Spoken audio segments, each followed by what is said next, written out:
Kasus pencari kerja tertipu lowongan bodong kembali terjadi dan viral di media sosial. Kali ini peristiwa tersebut dialami pencari kerja di perusahaan outsourcing yang berlokasi di Plaza Bekasi Jaya, Jalan Insinyur Haji Juanda, Kecamatan Bekasi Timur, Kota Bekasi.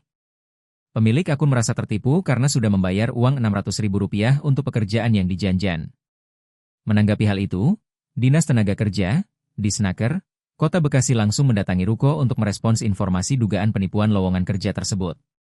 Menanggapi hal itu, Dinas Tenaga Kerja, Disnaker, Kota Bekasi langsung mendatangi ruko untuk merespons informasi dugaan penipuan lowongan kerja tersebut. Kepala Bidang Penempatan, Disnaker, Kota Bekasi, Tri Kartika Ningsi datang ke lokasi bersama stafnya pada Senin, 28 April 2025.